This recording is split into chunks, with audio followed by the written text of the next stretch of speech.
మోడీ గారు తీసుకున్న ఈ ఒక్క నిర్ణయం కారణంగా మొత్తం మన డిఫెన్స్ రంగమే మారిపోబోతుంది. ఇది భారత రక్షణ రంగంలో 14 ఏళ్ల కల.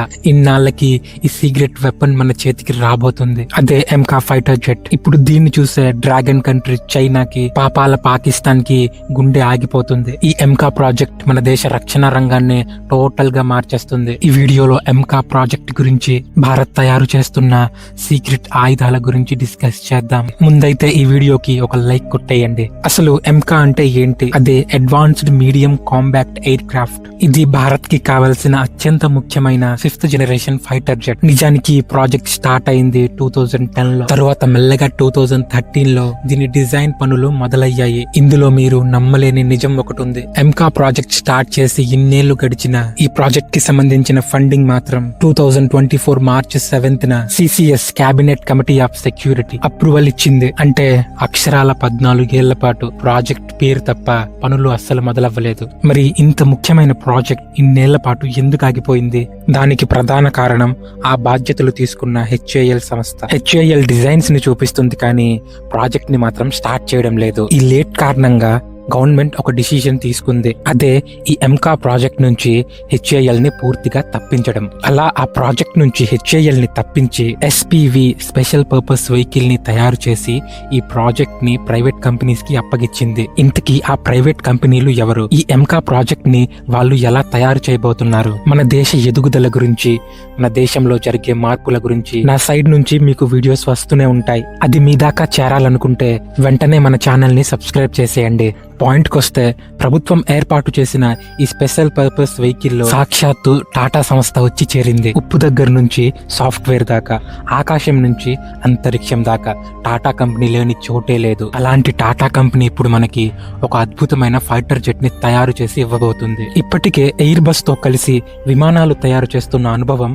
టాటాకి ఉంది. సో ఇంత నాలెడ్జ్ ఉన్న టాటా సంస్థ వల్ల ఈ ప్రాజెక్ట్ కి ఒక వెన్నెముక దొరికింది. అయితే ఈ ప్రాజెక్ట్ లో టాటా మాత్రమే కాదు, మరో సంస్థ కూడా చేతులు కలిపింది. అదే ఎల్ఎన్టీ.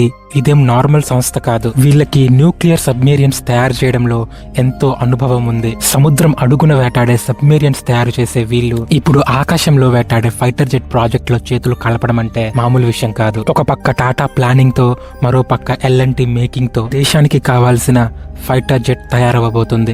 మరి ఎంకా ఫైటర్ జెట్ భారత్ ఎందుకు అంత వేగంగా తయారు చేస్తుంది? ఈ ప్రాజెక్ట్ ఫినిష్ అవ్వడానికి మళ్ళీ ఏళ్ల తరబడి టైం పడుతుందా? ఖచ్చితంగా లేట్ అవ్వదు. ఎందుకంటే మన భారత్ కి అంత టైం కూడా లేదు. సరిహద్దుల్లో ఇప్పటికే అరుణాచల్ ప్రదేశ్ భూభాగాలని చైనా ఆక్రమించడానికి ప్రయత్నిస్తుంది.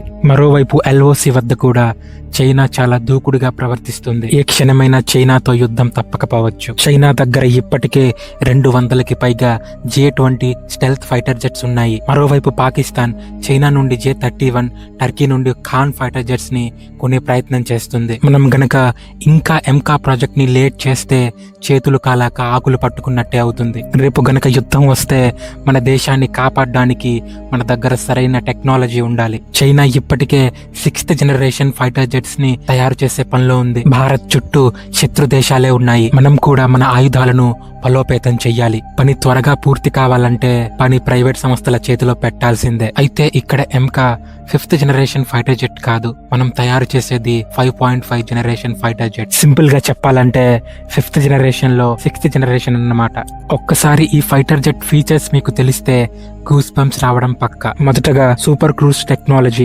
సాధారణంగా ఫైటర్ జెట్ స్పీడ్ పెంచినప్పుడు వెనక నుండి భారీగా మంట వస్తుంది. దీనివల్ల ఆయిల్ త్వరగా అయిపోతుంది. శత్రువుల రాడార్ కి ఈజీగా దొరికిపోతాయి. కానీ ఈ సూపర్ క్రూజ్ టెక్నాలజీ వల్ల వెనక నుండి మంట రాకుండానే శబ్దం కంటే వేగంగా ఈ ఫైటర్ జెట్ ప్రయాణిస్తుంది. దీనివల్ల ఆయిల్ ఖర్చు తగ్గి వేల కోట్ల డబ్బులు ఆదా అవుతుంది. రెండవ ఫీచర్ సర్ఫెంటైన్ ఎయిర్ ఇంటెక్. ఇది ఫైటర్ జెట్ ఇంజిన్ లో ఉండే ఒక ఎయిర్ ఫ్లో హోల్. ఇది స్ట్రైట్ గా ఉండవు, పాముల్లా మెలికలు తిరుగుతూ ఉంటాయి. దీనివల్ల లోపల ఉన్న ఇంజిన్ బ్లేడ్ శత్రువు రాడార్ ని కన్ఫ్యూజ్ చేస్తుంది. దీనివల్ల శత్రువుల రాడార్స్ కి చిక్కే ఛాన్సే ఉండదు.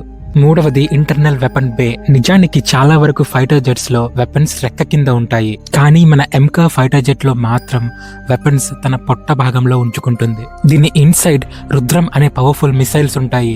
ఇవి 100 కిలోమీటర్ల దూరంలో ఉన్న శత్రువుని కూడా బూడిద చేస్తాయి. సో ఎంకాలో ఈ సిస్టమ్ ఉండడం వల్ల రాడార్స్ నుంచి సేఫ్ అవ్వచ్చు. నాలుగవది ఆర్టిఫిషియల్ ఇంటెలిజెన్స్. ఇది ఎంకాకి చాలా ఇంపార్టెంట్. అలానే డ్రోన్ ప్రొటెక్షన్. ఇది ఎంకా ఫైటర్ జెట్ లో చాలా కీలకమైన పాయింట్. పైలట్ ఏదైనా ప్రాబ్లం వచ్చి స్పృహ కోల్పోతే ఆర్టిఫిషియల్ ఇంటెలిజెన్స్ విమానాన్ని నడుపుతుంది. ఆ పైలట్ ని మన దగ్గరికి సేఫ్ గా చేరుస్తుంది. అవసరమైతే శత్రువుల మీద దాడి కూడా చేస్తుంది. దీన్నే క్వాడ్ వారియర్ డ్రోర్ సెగ్నెంట్ అంటారు. ఎందుకంటే మన ఎంకా ఆకాశంలో ఒంటరిగా వెళ్ళదు. ఎంకాని ప్రొటెక్ట్ చేయడానికి తన చుట్టూ 4-5 డ్రోన్స్ ఉంటాయి. ఎప్పటికప్పుడు లొకేషన్ ని స్కాన్ చేస్తూ ఉంటాయి.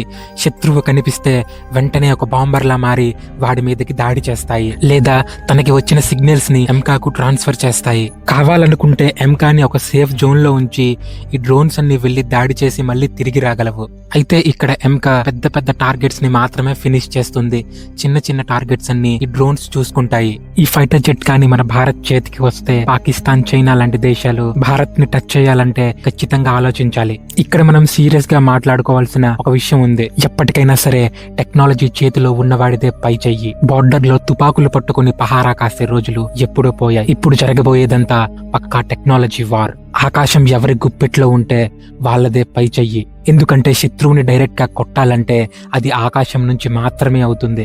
రేపొద్దున్నేదైనా తేడా వచ్చి మన శత్రు దేశాలతో యుద్ధం మొదలైతే మనం ఆయుధాలను తయారు చేస్తూ కూర్చుంటే అస్సలు వర్కౌట్ అవ్వదు. ఇప్పటికే మన చుట్టూ పాకిస్తాన్, చైనా లాంటి దేశాలు మనం ఎప్పుడు దొరుకుతామా అని గోతికాడ గుంట నక్కలా ఎదురు చూస్తున్నాయి. మనం ఏ మాత్రం వీక్ అయినా సరే మన దేశాన్ని దెబ్బ కొట్టడానికి రెడీగా ఉన్నారు. అందుకే మోడీ గవర్నమెంట్ HAL ని పక్కన పెట్టి టాటాకు మరియు L&Tకి ఈ ప్రాజెక్ట్ ని అప్పగించింది. వాళ్ళ చేతిలోకి ఈ ప్రాజెక్ట్ ని ఇవ్వడం అంటే మామూలు స్కెచ్ కాదు.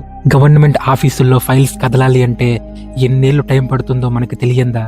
అదే టాటా లాంటి దిగ్గజ సంస్థల చేతిలో పడితే ప్రాజెక్ట్ ని చాలా త్వరగా ఫినిష్ చేస్తారు. అసలు టాటా అంటేనే టెక్నాలజీ. వాళ్ళ ఫోకస్ అంతా ప్రెసెంట్ దాని మీదే ఉంది. వీళ్ళ ప్రొడక్షన్ పనులు చాలా ఫాస్ట్ గా ఉంటాయి. ఇప్పుడు ఎంకా డిజైన్ రెడీగా ఉంది, డబ్బులు కూడా శాంక్షన్ అయ్యింది. ఇంకో 4-5 ఏళ్లలో మన ఎంకా గాల్లోకి ఎగురుతుంది. మనం లక్షల కోట్లు పెట్టి ఒకవైపు రష్యా నుంచి మరోవైపు ఫ్రాన్స్ నుంచి యుద్ధ విమానాలు కొంటున్నాం. రష్యా సోర్స్ కోడ్ ఇచ్చినప్పటికీ ఫ్రాన్స్ మాత్రం సోర్స్ కోడ్ ఇవ్వదు. ఆ ఫైటర్ జెట్ లో ఏదైనా ఇష్యూ వస్తే వాళ్ళ కాళ్ళు వీళ్ళ కాళ్ళు పట్టుకోవాలి. వాళ్ళు 1,00,000 కండిషన్స్ పెడతారు.